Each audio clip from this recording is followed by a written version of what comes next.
Jorge Mejía. Jorge Mejía nació en Guadalajara, México, y se nacionalizó colombiano. Inicia sus estudios de corno con su padre Ricardo Mejía. Posteriormente estudió en el Instituto Nacional de Música de Costa Rica y en el Oberlin Conservatory of Music en Estados Unidos. Entre el 96 y el 2002 formó parte de la Orquesta de Profesores y de la banda avanzada del Conservatorio de Castella en Costa Rica. En el Instituto Nacional de Música de Costa Rica fue el primer corno en sus grupos hasta el 2005. Ha sido integrante de la Orquesta Sinfónica Nacional de Costa Rica y fue corno principal en las Orquestas Sinfónica Juvenil de Costa Rica y Juvenil de las Américas. Se ha presentado como solista con las Orquestas Sinfónicas Nacionales de Costa Rica, Juvenil de Costa Rica, de Cali, Filarmónica de Bogotá y Dallas Sinfonietta de Falun en Suecia. En la actualidad es jefe de grupo de cornos de la Orquesta Filarmónica de Bogotá. Jorge, muchas gracias por acompañarnos, muchas gracias por tu tiempo y bienvenido. Bueno, muchas gracias. Un saludo para todos. Me alegra mucho verlos por acá. Para mí es muy interesante hacer este tipo de encuentros, ver cómo el hecho de que estemos pues en cuarentena y todo no apaga pues nuestro interés por seguir aprendiendo de este instrumento. Entonces agradezco muchísimo este espacio. Entonces, bueno, a lo que vine básicamente fue a contarles un poco de mi experiencia en lo que fue la competencia americana de cornos. Esta competencia, en realidad, bueno, esta competencia comenzó en 1975 y la competencia básicamente se hizo porque en esa época no había mucha escuela de cómo abordar el repertorio de solista en Estados Unidos. Entonces, hubo dos personas que tuvieron la idea de armar una competencia para acercar a los cornistas norteamericanos a lo que es el oficio de tocar de solista, ¿no? Entonces, bueno, la competencia inició en el 75 y se ha mantenido sucediendo por lapsos de, o sea, cada 2 años se abre una nueva convocatoria. Es una competencia que está abierta, tiene 2 divisiones, una división profesional, una división universitaria. La división universitaria obviamente tiene sus reglas muy estrictas en cuanto a la edad de los participantes, si están eventualmente estudiando para una universidad o, bueno, etcétera, etcétera. Y la profesional sí no tiene ninguna restricción en cuanto a eso. O sea, la división profesional simplemente lo único que requiere es la inscripción y no importa la edad que uno tenga, uno puede participar cuando uno quiera. En el caso mío, por ejemplo, yo me enteré de esa competencia, curiosamente, por un panfleto a los 16 años. Yo estaba en un campamento en Estados Unidos que se llama el Campamento de Verano de Interlochen. Y bueno, pues me pasaron un panfleto y vi la información, no le puse mucha atención. Y curiosamente fue hasta el 2015 que decidí ir a participar de la competencia. Entonces, básicamente, yo quería hablar un poquito de cómo me preparé yo para esa competencia en primer lugar. Esto creo que les puede servir, cada uno de nosotros es muy diferente en su manera de pensar, en su manera de abordar el corno, pero yo les quería contar un poquito más o menos de cómo yo me preparé. Entonces, el primer punto a la hora de prepararse para una competencia es obviamente mirar qué es lo que tengo que tocar, ¿no? Entonces, uno mira las rondas, en el caso de esta competencia está dividida en 3 rondas, y uno mira las 3 rondas y uno escoge qué es lo que uno quiere tocar. Ahora, lo difícil de escoger música para una competencia como estas es que no funciona pensar que vamos a escoger lo que más fácil se pueda tocar, porque toda la música que está ahí va a presentar dificultades diferentes. Entonces, a la hora de escoger repertorio, del cual se le da a uno en la solicitud, mi recomendación es que se escoja lo que más va a hacer brillar nuestras capacidades. Entonces hay que pensar más bien en términos de mirar a ver cuáles son mis fortalezas y si cierta obra va a hacerlas, o sea, qué obra la va a hacer brillar más que otra, ¿no? Ese sería el primer punto, escoger muy bien el repertorio en ese sentido, mirar qué es lo que va a mostrarle al jurado lo mejor que nosotros podemos hacer. Eso en primer lugar. En segundo lugar, es muy importante pensar, mirar cuánto tiempo tenemos para prepararnos y ojalá, para mí, el mínimo de tiempo con el que uno debería prepararse para una competencia de solista son 6 meses. 6 meses es ya en la línea roja, o sea, eso es ya el límite para prepararse, que siento yo que le da tiempo a uno de más o menos interiorizar las obras lo suficientemente bien para hacerlo eficientemente, ¿no? A la hora de competir. Entonces, bueno, ya habiendo hablado de eso, ¿cómo aborda uno el estudio? Porque cuando ya uno pasó por estos pasos que les mencioné, el estudio es una cosa bastante delicada, porque entonces tenemos en nuestras manos un aproximado de mínimo 6, 7 obras que tenemos que preparar. Y lo primero que uno hace naturalmente es pensar, bueno, ¿cómo voy a organizar esto? Porque las obras de la segunda ronda no sé si las voy a llegar a tocar, porque ni siquiera sé si voy a pasar de la primera, y bueno, se le vienen a uno todo este montón de cosas a la cabeza. Entonces, mi consejo es, naturalmente, abordar primero lo que es más, como más foráneo para nosotros, ¿no? En el caso mío, cuando yo me estaba preparando, yo sabía muy bien que las obras contemporáneas en la segunda ronda eran cosas que no había tocado, que no conocía. Entonces, con muchísima calma, eso fue lo que empecé a hacer primero. Le dediqué 2 meses más o menos solamente a esa parte de la competencia, ¿no? A las obras contemporáneas. La parte de corno solo, la segunda ronda por lo general siempre son obras para corno solo. Entonces, empecé a preparar eso, me demoré 2 meses. Lo primero que hice fue mirar las partes, lo primero que hice fue leer muchísimo, porque por lo general, a diferencia de los conciertos clásicos y todo esto, las obras contemporáneas tienen un problema, y es que son obras descriptivas. Y lo que esos compositores por lo generalmente quieren es que nosotros hagamos, básicamente como que pintemos una imagen, ¿no? De lo que ellos están tratando de describir. En este caso, por ejemplo, tenemos, por ejemplo, una obra como de Los Cañones a las Estrellas, de Oliver Messiaen, que es una obra que describe, entre muchas cosas, cantos de pájaros, por ejemplo. Si nosotros no sabemos eso de antemano, es muy posible que vayamos a incurrir en muchísimos errores de interpretación, que muy posiblemente a personas que no son familiares, que no están familiarizados con esa música, pues no lo vayan a notar, pero créanme que un jurado de cornistas profesionales en una competencia va a estar muy pendiente de ver si nosotros estamos conscientes de lo que estamos haciendo, ¿no? Más que todo en cuanto a nuestra interpretación. Entonces, eso fue lo que yo hice primero, leer muchísimo, después irme ya a lo que es el estudio de las notas, ya propiamente lo que es la técnica de la obra y toda esta cuestión. Y una vez que ya pasé por ahí, lo que hice fue pensar, bueno, ¿cuál va a ser la carta de presentación? ¿No? ¿Cuál va a ser mi carta de presentación en el concurso?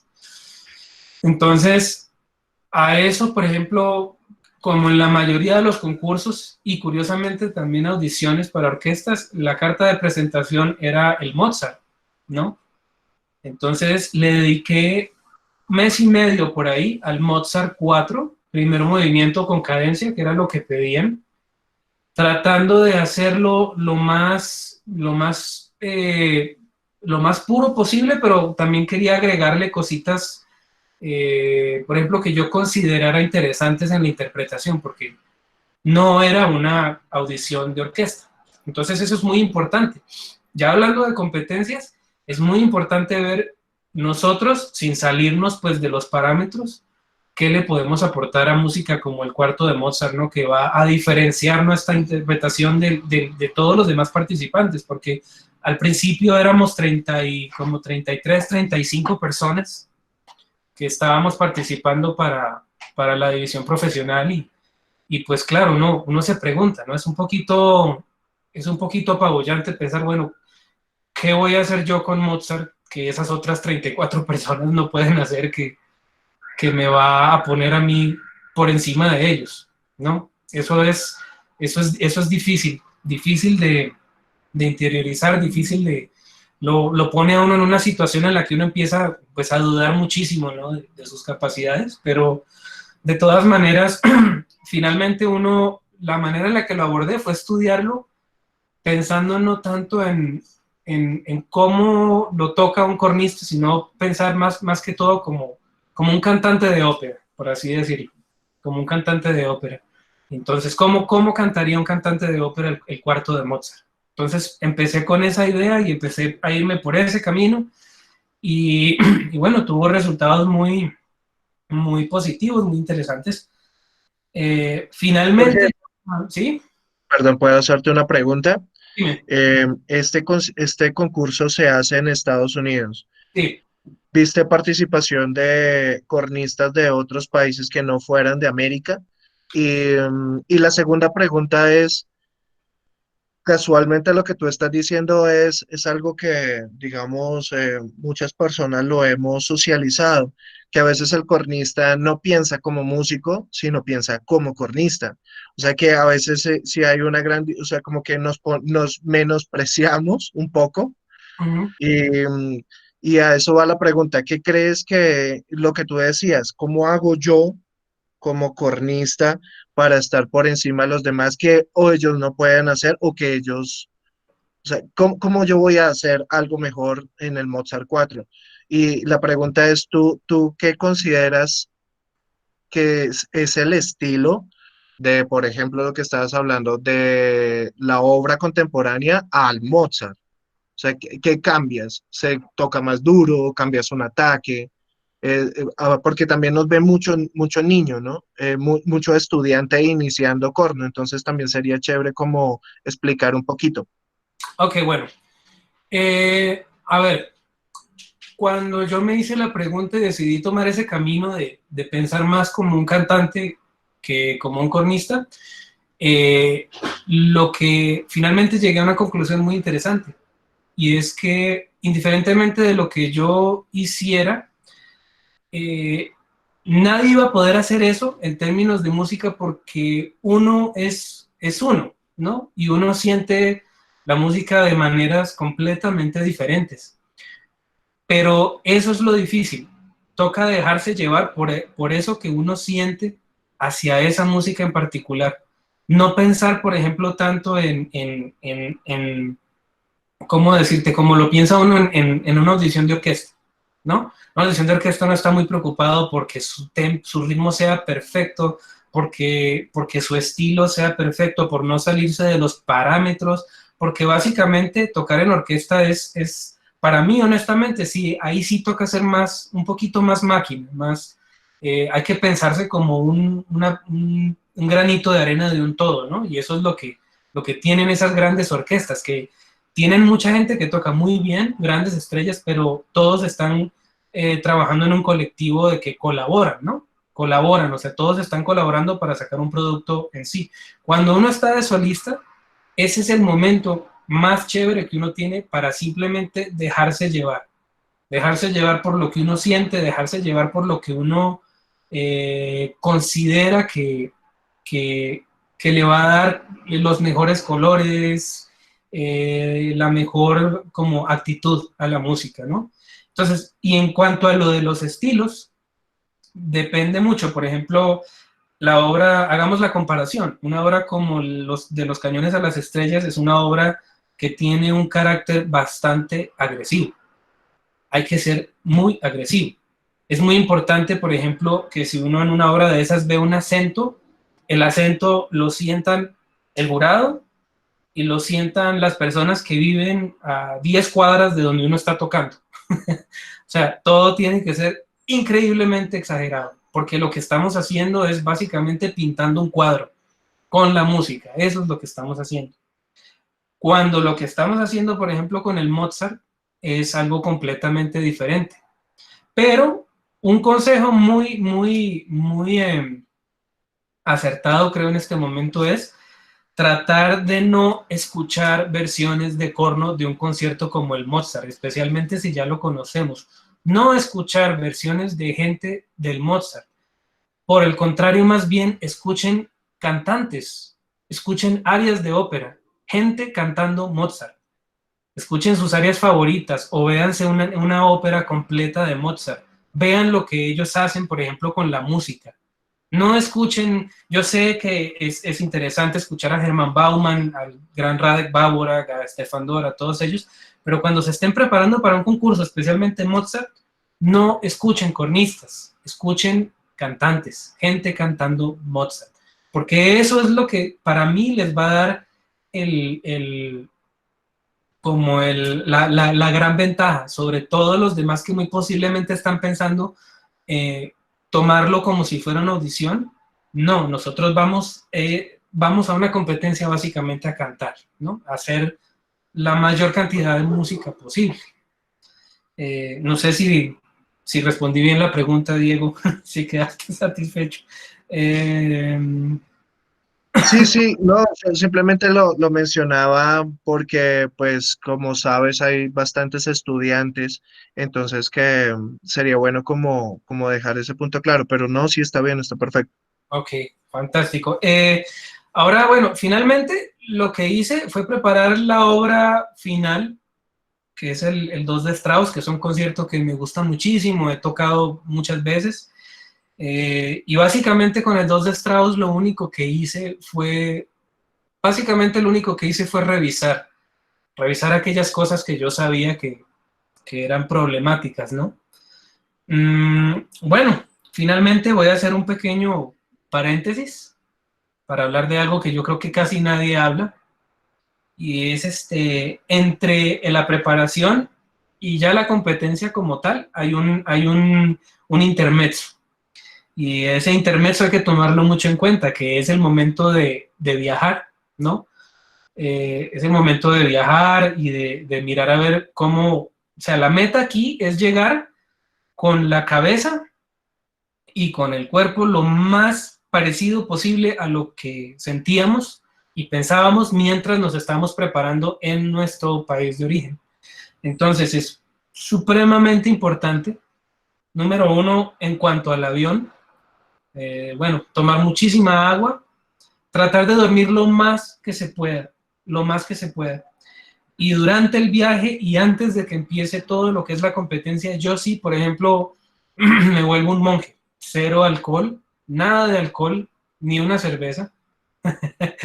eh, Tratar de mantener la alimentación durante el viaje y ya en el país en el que vamos a competir, tratar de como simular más o menos la alimentación que mantenemos regularmente. Pues si somos de comer mucho, pues comer igualito, o si somos de comer poco, pues comer poco, qué sé yo, como tratar de mantener el cuerpo en un estado psicológico y físico lo más parecido posible a lo que teníamos antes de salir de nuestro país de origen, ¿no?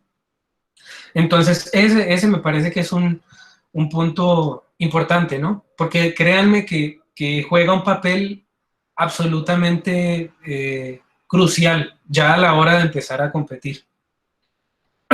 Bueno, ya una vez llegado el momento, hay una cosa por lo general por la que van a pasar, especialmente si se interesan en ir a hacer esta competencia, el International Horn Competition. Hay una cosa que es muy importante, y es prepárense para no tener casi nada de tiempo de ensayar. La competencia le asigna a uno un pianista al principio del evento. Vas como a la reunión general donde te hablan de cómo va a ser toda la cuestión, te dan un gafete para que te lo cuelgues acá y te dan, bueno, de toda la información necesaria, ¿no? Y te asignan un pianista o una pianista. ¿Y qué pasa después de eso? Resulta que para cada ronda que vamos a tener, dependiendo de si avanzamos o no, cada ronda vamos a tener 30 minutos con reloj para ensayar con la pianista. Y cuando digo 30 minutos con reloj, es que ella pone el reloj encima del piano y los 30 minutos llegan y suena una alarma y ella sencillamente para de tocar, porque tiene otros 30 y pucho de personas afuera haciendo fila para ensayar con ella de esos mismos 30 minutos. Entonces es muy importante que antes de llegar a ese ensayo sepamos exactamente, ojalá hacer una lista en el teléfono o escrita, como sea, una lista de qué vamos a ver con ella, qué vamos a ver con el pianista o con la pianista, qué vamos a ver con esa persona, ya sea la llegada, la cadencia, o indicarle, mira, yo en número tal hago este retardando, o aquí me gusta hacer esto, o aquí me gusta hacer esto otro. Yo siento que eso es mucho más importante que pasar completo la obra, porque eso es algo que ya para el momento en el que llegamos ahí, ya deberíamos haber pasado esa obra toneladas, o sea, millones de veces, millones de veces. Entonces es más que todo ponerse de acuerdo a nivel técnico y a nivel musical, bueno, ¿qué vamos a hacer? E identificar y dejar por fuera todas aquellas cosas que ya como músicos profesionales que somos sabemos que van a estar bien, ¿no? Porque acuérdense, son solamente 30 minutos lo que tenemos. Bueno, una vez pasado eso, llega el momento más esperado, el momento por el cual uno se preparó durante todos esos meses. Va a haber muchos nervios, curiosamente la etiqueta de las personas que estaban compitiendo en ese momento conmigo era muy buena. No había nadie, por ejemplo, mostrando sus grandes habilidades en pasillos ni nada, todos estábamos, uno escuchaba una que otra persona por ahí haciendo un par de escalas, tocando un par de notas largas de pronto, los que no conseguían cubículo para calentar, porque se acababan los cubículos obviamente, y estábamos dentro de una universidad y pues de todas maneras también había estudiantes de la universidad que necesitaban su espacio. Se les veía de pronto con una sordina de estudio, haciendo sus calentamientos, no sé, los que les convenía para ese momento. Y finalmente empezamos a pasar, ¿no? Empezamos a pasar todos a tocar la primera ronda, que como les mencioné era el cuarto de Mozart. Entonces es muy importante, al ver tanto cornista que uno no conoce, al ver tanta cara desconocida, da mucha curiosidad y uno se pregunta, no, me gustaría mirar a ver qué va a hacer esta persona. Me encantaría mirar a ver contra qué me estoy enfrentando. Esto es algo que funciona para cualquier competencia, no solo para esta. Les recomiendo que no lo hagan, que se abstengan de verdad, de corazón se los digo, de ir a ver mientras ustedes estén participando, mientras el jurado todavía los tenga en juego, no ir a ver a esas personas. Porque cuando uno hace eso, eso juega un rol psicológico importante y puede que empiece a generarle a uno la idea que uno tiene que hacer cambios de último minuto, y créanme, ya en ese momento no hay muchos cambios que valga la pena hacer. Es más, cualquier cambio que decidamos hacer, ya estando dentro de la competencia, va a ser contraproducente.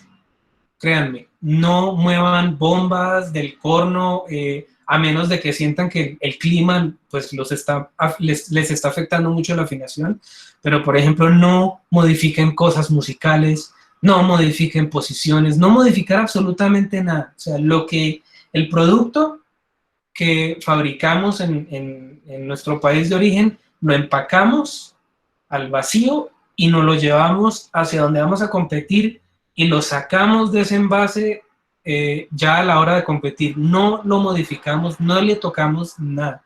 Entonces es por eso que es importante no estar escuchando a la gente que está compitiendo contra uno mientras uno compite. Si ya finalmente llega un momento en el que no logramos movernos hacia la siguiente ronda, y queremos escuchar a los otros participantes, fantástico, se puede aprender muchísimo.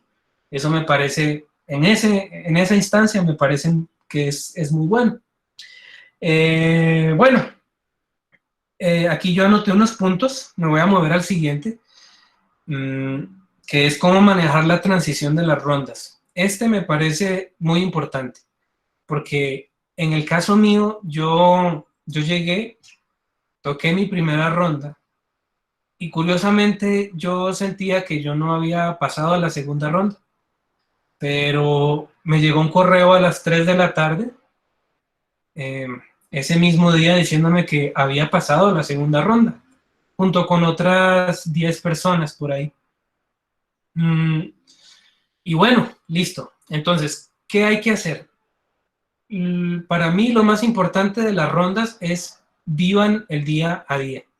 Entonces, el día que tenemos que tocar la primera ronda, Mozart, tocamos solamente eso y solo eso tenemos en la cabeza. Hacer de cuenta como si la otra música no existiera. La música de la otra ronda no existe hasta que se nos diga que pasamos a la siguiente ronda.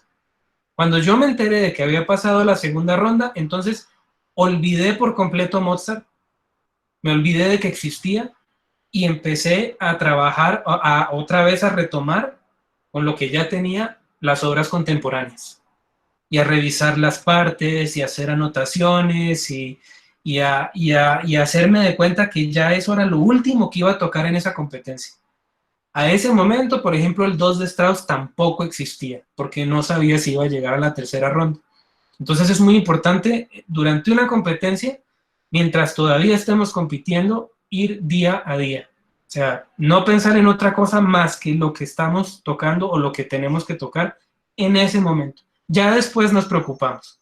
Igual para ese momento se supone ya tenemos que estar muy bien preparados y estamos completamente seguros de que puede que pasemos a las siguientes rondas, entonces ya esa música tiene que estar trabajada y ya interiorizada, ¿no? Naturalmente.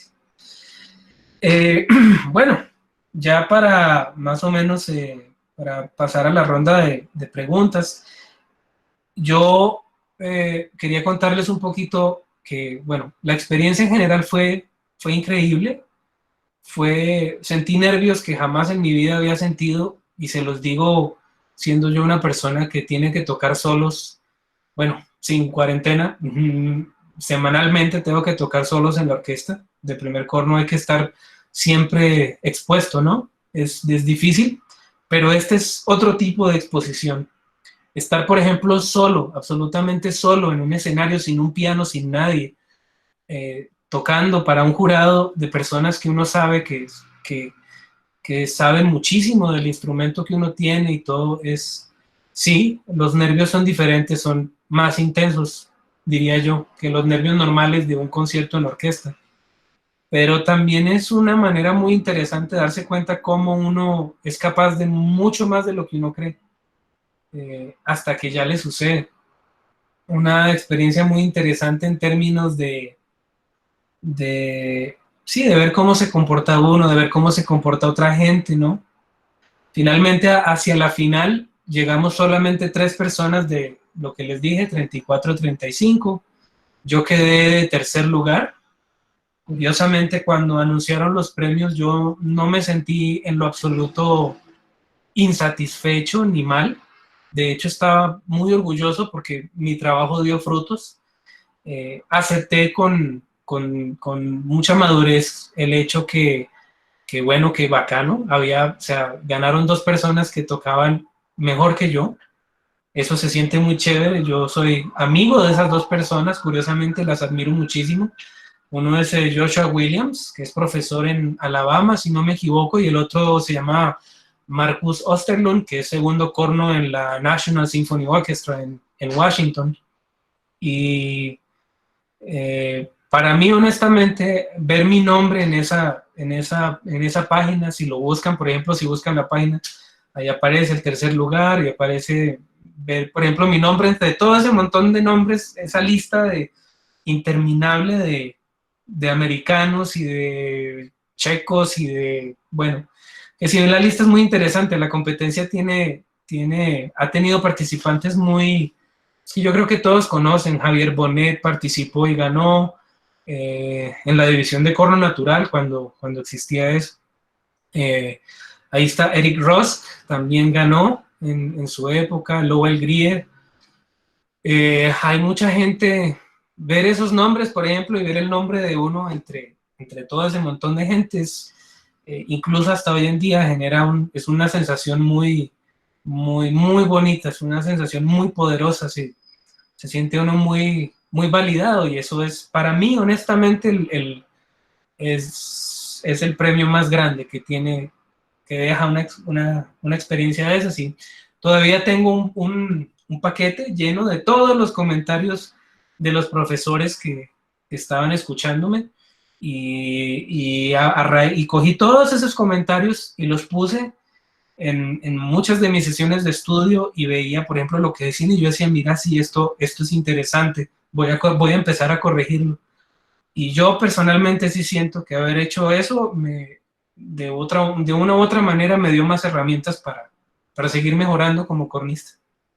Entonces, quiero ya, para terminar, antes de pasar a la ronda de preguntas, más que todo, sí, invitar a los estudiantes, háganlo, de verdad, es muy emocionante, pero también, más que todo, extenderle una invitación a los profesores, porque los profesores, bueno, yo tengo nada más 2 o 3 alumnos, y es muy importante para los profesores hacer este tipo de cosas, porque acuérdense que nosotros estamos enseñándole a la gente a tocar dos de Strauss, a tocar Mozart, a tocar en Fauré, a tocar Águila Marina, a tocar todo este montón de cosas. Y este es un conocimiento que yo siento, es una experiencia que uno como profesor necesita saber experimentar para poder transmitir, porque el alumno no se va a quedar ahí sentado a la par tuya tocando el concierto. Él quiere salir y él quiere tocarlo en una competencia o quiere hacer un recital. Entonces es muy importante que también nosotros tengamos la experiencia y la sapiencia para poder decirle a esa persona cómo va a ser esa experiencia por lo que va a pasar, para que le podamos ayudar, más o menos como advertir a esa persona, al estudiante, ¿no? Cómo se va a sentir, qué va a hacer, qué puede pasar. Y bueno, entonces ya finalizando esto, pues muchas gracias, y quisiera ver si alguien tiene alguna pregunta. Gracias, Jorge. Muchas gracias por compartir esta maravillosa experiencia con nosotros. La verdad que bastantes personas la vivimos por internet, y fue bastante emotivo ver. Ah, perdón, perdón. Jorge, ¿no se oye? Jorge, Jorge. Está todo bien, Diego, parece. Ya, era yo, perdón. Ah, ok. Sí, ya. Nada, te estaba agradeciendo, Jorge, por compartir esta experiencia, porque muchos de nosotros la seguimos en vivo, y la verdad fue muy emocionante ver esta cantidad de cornistas maravillosos, y que tú estuvieras haciendo parte de esa competencia fue bastante emotivo. Em, Voy a dar paso a las preguntas, entonces, Indira o Daniel. Voy yo, Diego. Entonces, Jorge, nuevamente muchísimas gracias por aceptar esta invitación, por estar hoy con nosotros. María Sarmiento tiene una pregunta. Dice, en ese tiempo de preparación que hemos practicado muchas veces la obra, ¿cómo podemos hacer para que esta no se vuelva aburrida o tediosa para nosotros? Bueno, es muy importante, a ver cómo te digo, cambiar el enfoque, la manera en la que uno estudia una obra, no solamente para que no perder el interés en la obra, sino también, porque si uno pierde el interés en la obra, eso también se oye, créeme, eso también sale por la campana. Yo tuve, por ejemplo, momentos muy difíciles con las obras contemporáneas porque recién las recibí y empecé a estudiarlas, me parecían lo más horrible de este mundo, me parecían horribles. Y yo le decía a mi esposa, ¿cómo hace uno para tocar bien algo que a uno no le gusta? Es muy difícil. Es como comerse algo que a uno no le gusta. Uno se lo puede comer, obligado. De niño uno se comía muchas veces cosas que no le gustaban, obligado, ¿no? Si papás lo sentaban a la mesa y le decían, o se lo come o se lo inyecto, dice mi esposa que le decían a ella. Y le tocaba comérselo, pero era obvio, se va a notar que a uno no le gusta lo que uno está tocando o que uno le aburrió lo que uno está tocando. Entonces, mi consejo para esto es trata de estudiarla de maneras diferentes, ¿no? Entonces, si estás acostumbrado, por ejemplo, a tocar de arriba a abajo una y otra vez, una y otra vez, una y otra vez, te vas a aburrir. Si estás acostumbrado a parar en el mismo lugar siempre que estudias, te vas a aburrir. O a estudiar los mismos 4 compases, te vas a aburrir. Entonces, mi recomendación es, por ejemplo, un día levántate y tócala sin calentar, ¿no? Otro día te levantas y tócala después de haber tocado otra cosa, ejercicios o estudios, todo el día, a ver qué pasa, a ver qué pasa si toco esta vaina cuando estoy ya absolutamente reventado, a ver qué pasa, ¿no? Otro día ahí voy a tocarla con etiqueta de concierto y te grabas solamente con, o sea, con el teléfono, voy a tocarla de arriba abajo, no importa lo que pase, voy a hacer una versión de arriba abajo y después voy a escuchar a ver qué pasó. Otro día de pronto, si está dentro de la posibilidad, consigues el MIDI del acompañamiento y tratas de seguir ese MIDI lo mejor posible. Entonces es como tratar de inventarse maneras diferentes de mantener la obra fresca. Y si ya, por ejemplo, hiciste todo eso y ya estás absolutamente embotada porque ya no quieres saber nada más de eso, es absolutamente normal. Y entonces hay una respuesta muy sencilla para eso. Guarda el corno en el estuche, cierra el estuche, sal de la casa, bueno, cuando se pueda, o si estás en tu casa ahorita en estos momentos, cierra el corno, guarda el corno, ponlo en el estuche, cierra ese estuche, hazte un café y siéntate a mirar una película. Y regresas cuando sientas que ya esto, ya finalmente se descargó un poquito de eso. Nunca estudiemos cuando ya estamos demasiado saturados o nunca, nunca, nunca, especialmente no tanto esto, sino esto. No estudien con esto repleto de eso, más bien hagan otra cosa, no sé, macramé, PlayStation, qué sé yo, lo que se les dé la gana, pero no estudiar con la cabeza así embombada ya por algo. O sea, pero haz eso, trata de experimentar muchas maneras de estudiar una misma cosa y una vez que hagas eso, si sigues aún todavía muy, muy, muy embotada, pues simplemente descansa, descansa, el descanso es importantísimo. Aunque sea un día, haz otra cosa, durante un día en completo haz otra cosa, dedícate a distraerte y te vas a dar cuenta que una vez que regreses, no va a haber ningún problema. Muchas gracias, Jorge. Siguiente pregunta es una pregunta mía.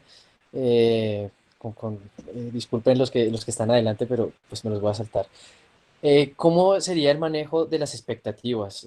Sea una audición profesional para una orquesta, sea una audición juvenil, sea un concurso profesional, un concurso en la categoría que sea. Te estás preparando 6 meses, un año o 3 meses, el tiempo que sea para un tiempo, por cosas que pasan, de pronto no llegas al nivel a la fase en la que querías llegar, te quedas antes. ¿Cómo entonces esta fase, el post, este concurso y manejar las expectativas antes y luego después, emocionalmente y psicológicamente? Ok, bueno, mira, es muy importante, esa pregunta curiosamente me parece es muy importante, pero también es bastante sencilla. En el caso mío de responder, no, no puedes tener expectativas, ¿ves? Para mí, honestamente, el único que se tiene que enfocar es en en estar completamente seguro, eso sí, 100%, de que lo que estudiaste, lo que hiciste, fue el 100%. Yo únicamente me siento mal en cuanto a expectativas si yo sé que yo salí y di, por ejemplo, un 99.99%. Ahí yo me siento mal, ¿ves? Ahí yo digo, wow, no toqué de acuerdo a mis expectativas. Pero con respecto a expectativas de voy a ganar esto, o yo quería quedar en primer lugar, o yo quería quedar en, ¿me entiendes? Yo de hecho yo le decía a mi esposa antes de irme para la competencia, le decía, yo no voy con expectativas. Yo simplemente quiero compartir qué es lo que yo puedo hacer con estas personas. Si tú lo enfocas por ese lado, curiosamente, los nervios te bajan. Yo diría que a mí esa, esa manera de pensar me bajó los nervios por lo menos en un 40%. Por lo menos en un 40% me dejó estar más tranquilo a la hora de tocar. No pensar como en esa cuestión. Yo sé, hay mucha gente que le dice, vaya con la mente preparada para ganar. Yo voy mirando los puestos, los ojos puestos en el premio, ¿no? Se habla mucho de eso. Pero para mí eso es muy contraproducente porque si no sucede, porque puede que no suceda, la caída desde ahí es muy dura y puede incluso hasta llegar a generar una depresión importante, ¿no? O sea, entonces, lo mejor para mí es no tengas expectativas, simplemente pon las cosas en su lugar y me preparé lo mejor que pude y ahora les voy a mostrar a estas personas qué es lo mejor que yo puedo hacer. De ahí, hasta ahí yo puedo controlar, o sea, hasta ahí yo tengo control de esa situación. Ya más para allá no tengo absolutamente control de nada, no me interesa lo que pasa. Así pensaba yo, curiosamente, fíjate, antes de irme, y curiosamente, vuelvo y te lo repito, por lo menos en un 40% los nervios, no, o sea, se me bajaron un montón, porque estaba concentrado en lo más importante que era tocar, no estaba pensando en, no estaba armando castillos en el aire, por así decirlo, eso es muy importante tomarlo en cuenta. Excelente, Jorge. Muchísimas gracias por tu respuesta. Javier Rosa pregunta, ¿su autoestima tocando primer corno semanalmente obviamente interfiere a la hora de ganar cualquier concurso, cierto? ¿Ayuda a estar acostumbrado a tocar exitosamente en público? Mm, no estoy muy seguro de qué me estás preguntando, pero bueno, eh, autoestima. Bueno, sí, obviamente, ¿no? La autoestima es una cuestión que afecta no solamente la manera en la que tocamos, sino la manera en la que nos relacionamos y la manera en la que, o sea, en la persona que somos. No sé si estás hablando más que todo de autoestima, porque hay otra cuestión ahí a la par de la autoestima que también hay que manejar muy bien, especialmente cuando uno está en una posición tan expuesta como primer corno, y es el ego. Ahora, el ego es exactamente igual que cualquier cosa que hay que manejar con moderación, ¿no? Entonces, por ejemplo, estoy hablando, por ejemplo, pongamos un ejemplo muy sencillo, comida rápida, hamburguesas, pizza, o cerveza, o todas esas cosas, son cosas que son chéveres, no son malas siempre y cuando uno no las haga en exceso, ¿no? Entonces, sí es necesario una cantidad, realmente si uno va a competir, pero a la hora de salir al escenario, es muy importante tomarse 2 litros de ego, por lo menos, antes de salir al escenario. A tocar de primer corno también. Durante los ensayos, no. Pero, o sea, sí, todos tenemos nuestro ego, nuestra autoestima y todo, pero a la hora más que todo de ya hacer el performance en vivo, es muy importante casi que cegarse de ego para ayudarse, ¿me entiendes?, a soportar esa carga.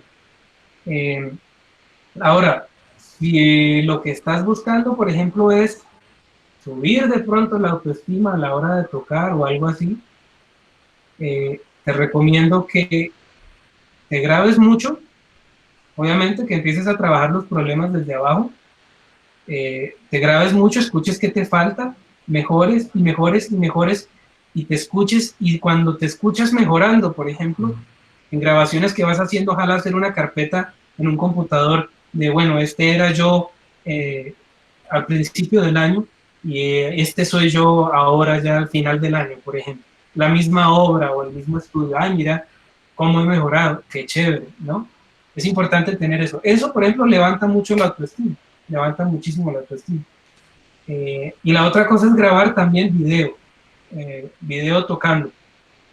Y empezar a incorporar, por ejemplo, si lo que quieres es proyectar autoestima a la hora de tocar de solista o cuestiones de estas, más que todo de solista, mira cómo te estás, mira qué es lo que está mirando la gente cuando te ve tocando de solista, ¿no? Estás demasiado tieso, o de pronto tienes el atril muy arriba, o de pronto, y empieza a tratar como de modificar esas cosas, bajo el atril un poco, de pronto no, me practico de pronto moverme un poquito mientras estoy tocando, ¿no?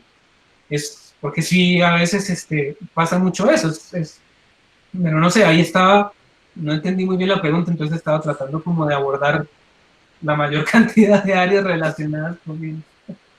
Vale, Jorge. Espero que haya sido de ayuda. Sí, yo creo que sí, muchas gracias. Orlando tiene una pregunta. Orlando, ¿puedes abrir tu micrófono? Hola, buenas tardes. Hola Jorge, ¿cómo estás? ¿Qué más, Chino? ¿Todo bien? Bien, ahí vamos. Buenas tardes a todos. Jorge, una pregunta. Yo estoy escuchando la conversación. Disculpa que no abra la cámara, pero no estoy en condiciones. eh, eh, y escuché palabras como autoestima, ego y todo ese tipo de cosas, preparación mental, psicológica. Entonces sabemos que claro que como contaste de la preparación de las piezas y el tiempo, la técnica, claro que todo eso debe estar 200% para que la performance pueda ser buena en el escenario.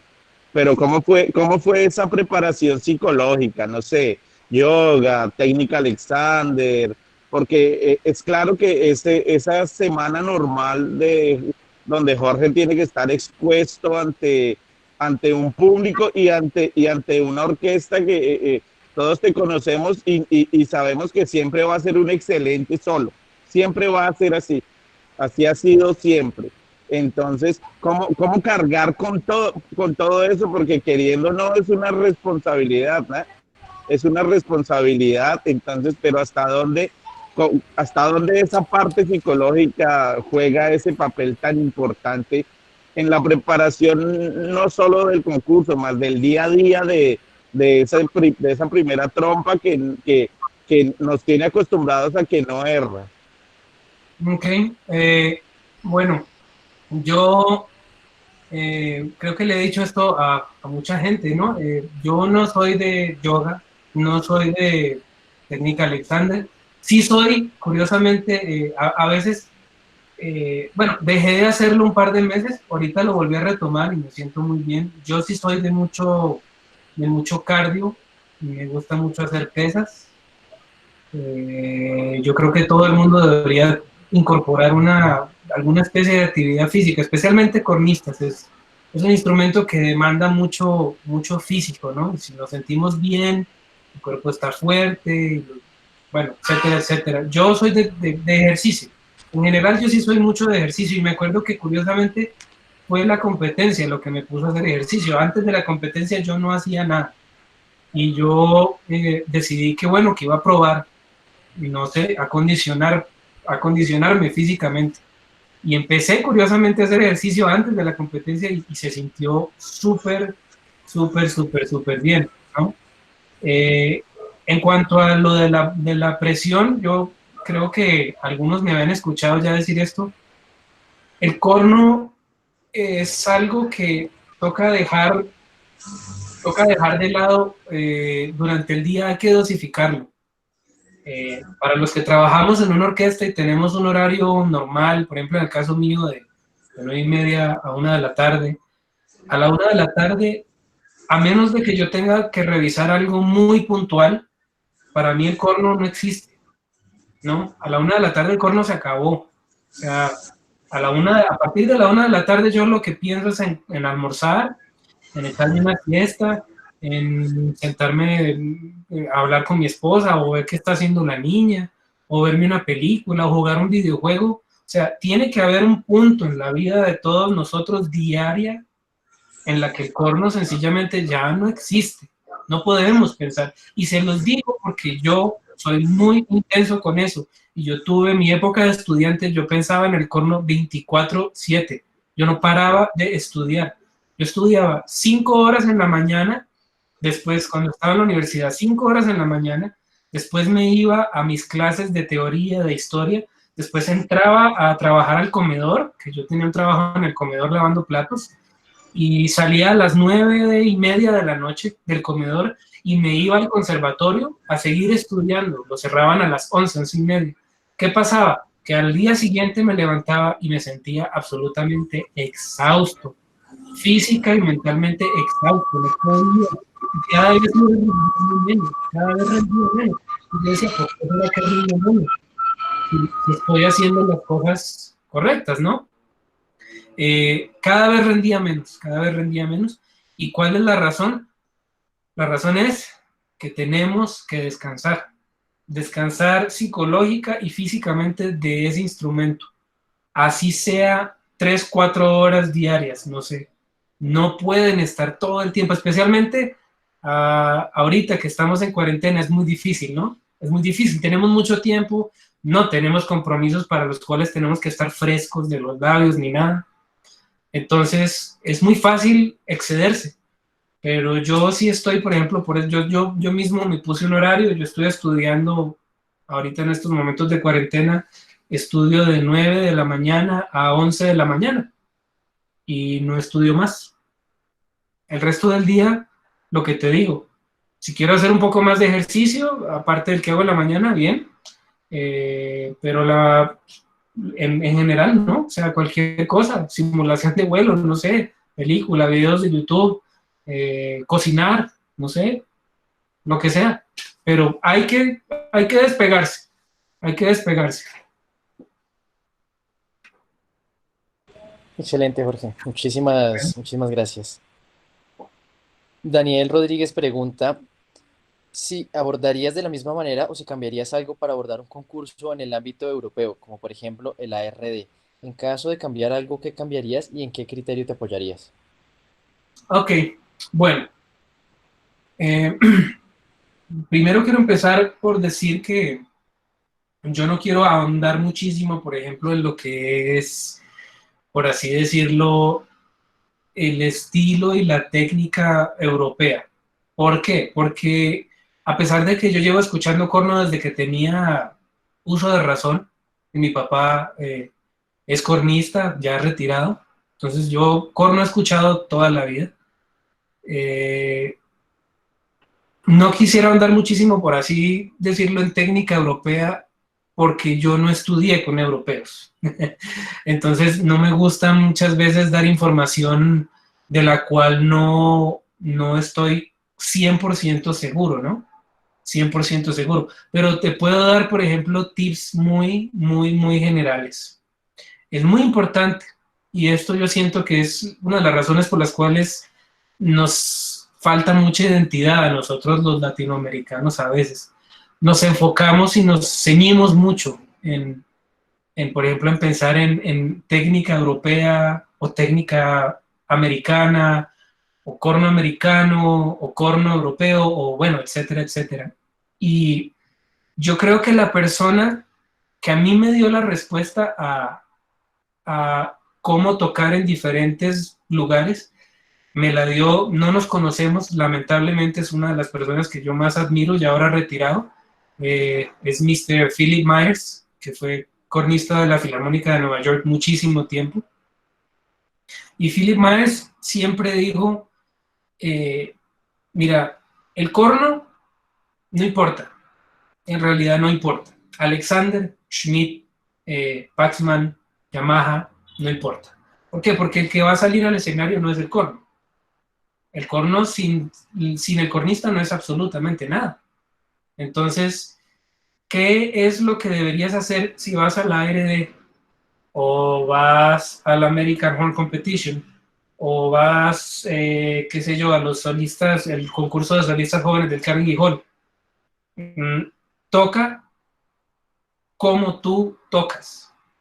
En realidad, la única cosa que tienes que estar siempre monitoreando es tu afinación, tu ritmo mirar muy bien tu sonido, cómo funcionan diferentes acústicas, que sea de calidad, y ojalá, y no pienses en calidad brillante o calidad oscura, no hablemos en esos términos, hablemos simplemente en un término un poquito más, como más general, y piensa, por ejemplo, una persona que no conoce de música, ¿le gustaría este sonido? ¿Le agradaría? ¿Le parecería chévere? O sea, llamaría la atención, le produciría este sonido en alguna persona que no sepa nada de música placer. O sea, de la misma manera que, por ejemplo, yo no creo que el sonido de una persona como Sarah Willis, por ejemplo, genere disgusto en una persona que no sabe absolutamente nada de corno. Muy posiblemente le va a llamar la atención, ¿no? Y va a decir, uy, qué bonito, eso, qué bonito que suena eso. Una persona que no sabe nada de música no va a decir, ah, sí, claro, oh, estás tocando con un Alexander, qué gran, sí, ese sonido es alemán, sí, ah, veo que estás usando una Brunotti. No, no les importa. Simplemente disfrutan lo que suena, ¿me explico? Y nunca, si vas a competir, no importa en qué país, simplemente ten dos cosas en cuenta. Tus parámetros como músico, que tú los conoces, los que ya mencioné, afinación, ritmo, interpretación, y el resto déjaselo a lo que tú eres capaz de hacer. No pienses en escuelas, no pienses en estilos. Muéstrales tu estilo y ya ellos decidirán si les gusta o no. ¿Ves?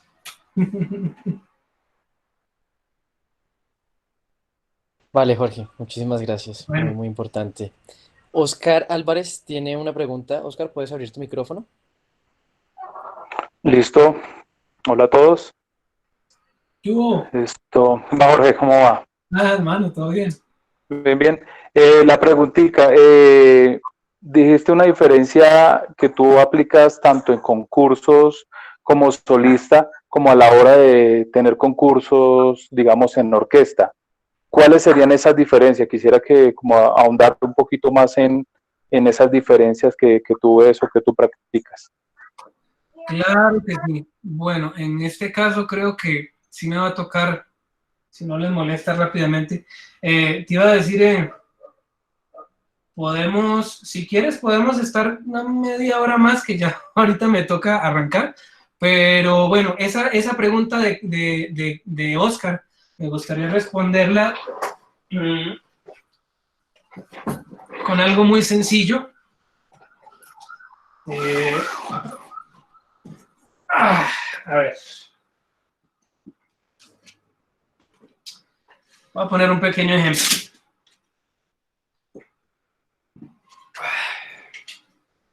Entonces, mientras armo esta cosa, como mencioné al principio, es muy importante ver, ¿cómo te digo? Hay una cosa que sí, yo no sé, hay muchas personas que no van a estar de acuerdo con lo que voy a decir, está bien, pero yo siempre he pensado en uno como un vendedor de un producto, ¿no? Entonces es muy importante, si yo tuviera que vender, por ejemplo, computadoras, yo me preparo para vender computadoras y voy a venderle esas computadoras a personas que quieren comprar computadoras, ¿no? Yo no voy a ir a venderle caminadoras a las personas que quieren comprar computadoras, que me van a decir, señor, pues no estamos interesados, ¿no? Eso no es lo que queremos comprar. Entonces, yo quisiera, la manera en la que yo lo pienso es tocar de solista y un concurso de orquesta, básicamente es como pensar a quién le estamos vendiendo lo que le estamos vendiendo, ¿no? Entonces, por lo general en una orquesta, cuando vamos a tocar algo como el cuarto de Mozart, ¿qué están mirando? ¿Qué están buscando? ¿Qué es lo que están tratando de mirar a ver si te escogen o no? Están tratando de mirar a ver si tienes buena afinación, están tratando de ver si puedes mantener el tiempo estable, lo más estable posible, qué tanto estás siguiendo el estilo, ¿no? Pero por lo general quieren ver qué tan bien va a trabajar, o sea, qué tan puro suena, o sea, este engrane qué tan bueno es para esta máquina que tenemos aquí, va a ser, o sea, va a encajar bien, o de pronto va a ser demasiado diferente ya, no va a funcionar. Cuando para tocar de solista es completamente otra cosa. Tocar de solista es una cosa, sí, mucho más individual, ¿no? Es lo que mencionábamos de los cantantes, por eso les digo, escuchen cantantes cuando van a tocar de solistas, no tanto cornistas, sino cantantes, porque yo sí he notado, yo he visto muchos cantantes en mi vida, muchos, buenos, malos, regulares, bueno, etc. Y una cosa linda que tienen es que salen a cantar y todos son completamente diferentes, pero todos tienen algo muy interesante que los hace especiales, ¿no? Entonces, anímense a experimentar, anímense mucho a experimentar. Entonces, ¿a qué me refiero con eso? Y esto es solamente un ejemplo, y es, por ejemplo, yo di una clase hace poco en Facebook con respecto al cuarto de Mozart. Si la quieren ver, creo que todavía está por ahí.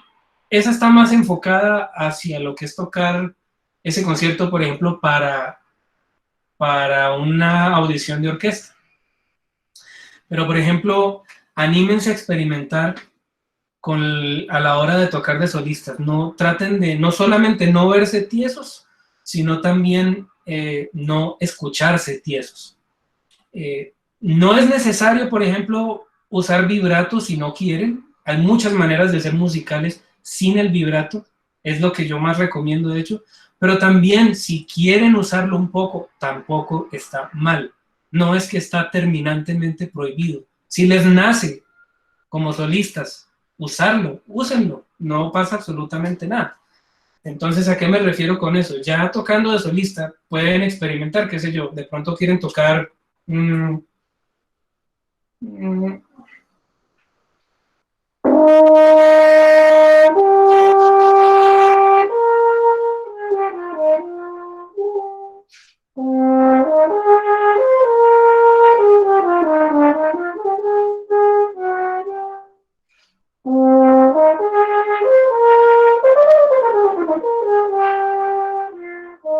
pronto quieren usar un vibrato así, no, disculpen las piezas, pero lo acabo de sacar después de rato.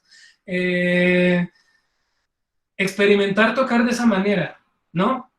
De pronto quieren usar un poco de vibrato, o de pronto quieren tocar sin el vibrato y oscurecer un poco más el sonido.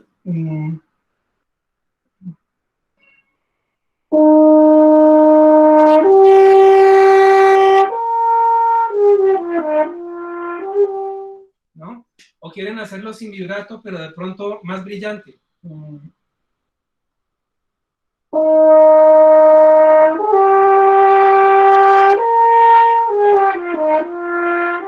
Hay 300.000 millones de maneras diferentes de tocar una sola cosa en particular, ¿no? Entonces es muy importante que experimenten a ver qué es lo que más los representa, por así decirlo, ¿no?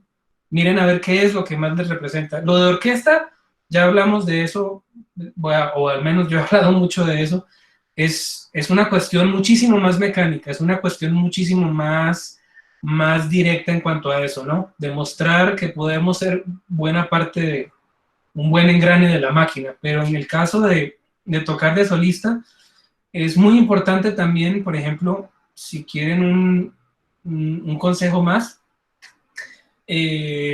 para prepararse, es muy importante siempre tener todo lo que son pasajes técnicos, y eso ahí sí, estudien mucho Arbanz, cosas de esa, el método de trompeta, toda esta cuestión, más que todo para las obras de solista, para que no tengan brega, por ejemplo,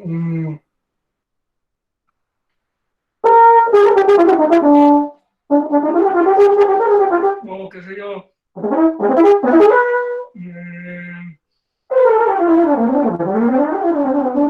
en todo ese tipo de cosas, por ejemplo, es importante todos esos estudios para que eso no les dé brega y se puedan concentrar en lo más importante. Entonces, básicamente, Oscar, es eso, hay que estudiar ambas cosas, aparte casi como si uno fuera una persona diferente. Tratar de mentalizarse a tener sensaciones diferentes a la hora de tener una audición de orquesta, y otra sensación completamente distinta y más libertades a la hora de tocar uno como solista, ¿ves? Ok, gracias, Jorge. Bueno, Oscar. Muchas gracias, Jorge. ¿Tienes tiempo para una pregunta más? ¿O debes salir? Sí, una pregunta más, sí, no he almorzado. Vale, Daniel Zárate tiene una pregunta. Daniel, ¿puedes abrir tu micrófono? Hola Jorge, hola a todos. Jorge, muchas gracias por lo que nos estás compartiendo. Creo que el enfoque de la charla de hoy es bastante importante y bastante interesante. Eh, yo te quería preguntar exactamente, ya que estamos hablando de los concursos, siempre se habla mucho de que cada compositor tiene un sonido característico, ¿no? Eso hace parte, como eso, pues hace parte del estilo. Ujú. Eh, eh, Citando un poco lo que dice Arturo Sandoval, incluso en una de sus clases, es que él escucha mucha música y él escucha muchos trompetistas y de alguna manera él trata de imitar para conseguir esos colores, ¿no? Y a veces nosotros como que hablamos de colores eh, realmente haciendo una referencia a la intensidad, ¿no? Que es más oscuro o es más claro o incluso claro y brillante. Y mi pregunta es, ¿cómo tú, como Jorge Mejía, a partir de su experiencia y de sus vivencias, ha logrado conseguir diferenciar mucho estos sonidos y estos colores como una paleta de, hacia los diferentes estilos de los compositores, pues? Ok, muy buena pregunta. Bueno, hay una cosa que quería compartir con ustedes para dar pie a responder la pregunta de Daniel. Y lo que pasa es que a mí mi profesor, al cual respeto mucho, mi primer profesor aparte, bueno, mi segundo profesor, por así decirlo, Luis Murillo, principal de corno de la Sinfónica Nacional de Costa Rica, una vez me dijo algo que yo, a lo cual no le puse mucho cuidado, sino hasta cuando ya estaba muchísimo más grande. Yo empecé a estudiar corno a los 10 años, o sea, ¿qué tipo de concentración puede tener un niño de 10 años? Ninguna, ¿no? Entonces, él me dijo una vez, me dijo, Jorge, tienes que escuchar música. Eh, y yo le dije, sí, Luis, yo escucho mucha música, yo escucho a Herman Bauman, yo escucho a Dennis Brain, yo escucho a Dale Clevenger, yo escucho a... Sí, me dijo, Jorge, sí, pero no, me dijo, tú estás escuchando cornistas, tienes que escuchar música. Y él fue un poco críptico al respecto, ¿no? Yo no me atreví, él es una persona de un carácter como muy tranquilo, pero muy severo al mismo tiempo, ¿no? Esas personas que lo pueden regañar a uno susurrando. O sea, él lo puede regañar a uno y lo puede dejar a uno frío susurrándole algo, nada más. Y queda uno así. Entonces, no me atreví a preguntarle en ese momento a qué se refería. Lo entendí más adelante. Entonces, ¿qué pasa con el corno y cómo llegamos, por ejemplo, a lograr diferentes colores y diferentes cosas? Bueno, lamento decirles que en mi opinión, y esta es mi opinión, si entra en conflicto con la de alguna persona o de pronto alguna persona se siente ofendida o algo, me disculpo de antemano, pero en mi opinión, nosotros los cornistas tenemos un problema. El problema es que nuestro instrumento, dejémonos de vainas, es cabronamente difícil de manejar. Es muy tenaz. Es un instrumento que técnicamente exige demasiado de nosotros, tanto física como mentalmente. Entonces, es muy difícil enseñarle a un muchacho cómo hacer colores desde el punto de vista del corno, porque la mayoría de nosotros con el corno lo que tratamos de hacer es tocarlo. O sea, muchas veces entramos a los escenarios y no estamos pensando en hoy en la quinta de Shostakovich voy a hacer esa primera ligadura como si fuera un río de no sé qué y después voy a subir al agudo y voy a cantar como si... No, yo les voy a ser franco. Cuando yo tengo que tocar quinta de Shostakovich, yo estoy pensando, Dios mío, por favor, que salga ese sí natural. Eso es lo que uno entra pensando cuando uno tiene que tocar cosas de esas. Y hay mucha gente muy grande que posiblemente no entra pensando eso en un escenario, pero les puedo asegurar que la gran mayoría de nosotros entramos pensando, vamos a tocar quinta de Tchaikovsky, y uno dice, Dios mío, por favor, que no se me vaya la última nota, no cagarla aquí o no cagarla allá, ¿me entiendes? Entonces, para lograr colores hay que relajarse un poquito en cuanto a escucharlo solamente de personas que ya lo pueden hacer, porque les puedo asegurar que una persona, por ejemplo, que genera unos colores increíbles es Radek Bauer, o por ejemplo Stefan Dorr también tiene una gama de colores impresionante, y son gente que curiosamente lo que más escucha no es corno, otros instrumentos. Por ejemplo, quieren aprender de colores, escuchen sonatas de Beethoven de piano y escuchen Debussy para piano. Y escuchen la diferencia de colores entre Debussy y Beethoven en un pianista. Es de las cosas más increíbles para mí, en mi caso. Eso lo estoy haciendo mucho ahora. Escuchen, por ejemplo, ¿quieren escuchar la sonata, las suites para cello de Bach? ¿No? Está bien tener el disco de Radek Bauer o de Jacek Music tocando las suites de Bach, es muy impresionante. Pero quieren de verdad escuchar la música detrás de eso, escuchen un cello tocando las suites de Bach, no un corno. Quieren aprender, por ejemplo, cuál es el color, o sea, quieren de verdad sentir el color de lo que Richard Strauss quería de su música.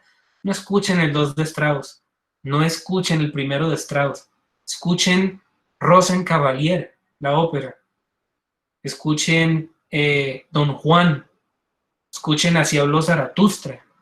Ese es el color que él quería. Él no quería un color específico en el corno, él tenía un color en su cabeza de la música en general, de cómo quería su música que sonara.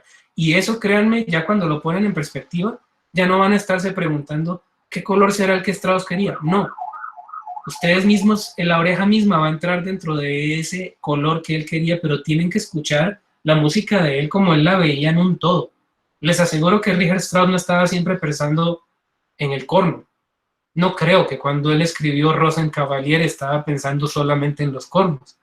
Si ustedes han escuchado eso, hay 10.000 cosas pasando al mismo tiempo mientras uno toca una nota larga.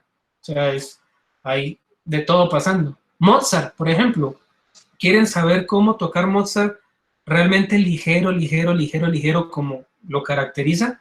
No escuchen cornos, escuchen clarinetes, escuchen el concierto para clarinete, escuchen el concierto para flauta, devórense todos los conciertos para piano que él escribió. En cuanto a música, escuchen las óperas a los cantantes haciendo Mozart. Aléjense un poquito. En mi caso, por ejemplo, eso es lo que a mí me ha servido. Aléjense un poquito del corno como tal. Y una vez que se nutran de todo eso, les puedo asegurar que va a ser muchísimo más fácil generar colores en el corno. Entonces, con eso, espero haber respondido a tu pregunta. Que, bueno, me toca dejarlos ya, porque pues, no he almorzado, con mucha hambre. Vale, Jorge, pues muchísimas gracias por estar con nosotros, por habernos acompañado, por tus experiencias, por todo tu conocimiento. Diego, no sé si quieres agregar algo. No, me sumaba a este agradecimiento. Muchas gracias, Jorge, de veras por tu tiempo. ¿No me oyen? ¿Me oyen? ¿Me oyen? ¿No me oyen? Sí. Que nada, me sumaba a estos agradecimientos, Jorge. De veras, muchas gracias por tu tiempo, gracias por esta conferencia de bastante valor. Nada, despedirnos, que nos sigan acompañando. Esta semana tenemos una sorpresa para ustedes y nada, que se animen a tocar, que de veras este espacio es para escuchar todo este tipo de vivencias, pero también para tocar. Vamos a tener bastantes calentamientos y Entonces, porfa, anímense, la invitación es a tocar un poco. Gracias, Jorge, de verdad, muchas gracias por tu tiempo. Bueno, muchas gracias, cuídense, muy amables y ojalá que les vaya muy bien. Cuídense mucho.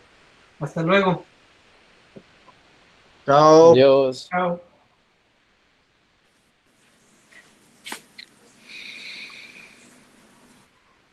Gracias, señores. Muy interesante charla. Muy bonito verlos.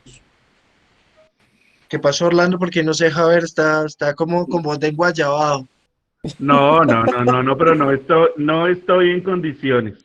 Solo eso. Le cascaron en la casa. Le cascaron Tranquilo, en papi, la que casa. soy más gordo que usted. No lavó la loza y lo cascaron.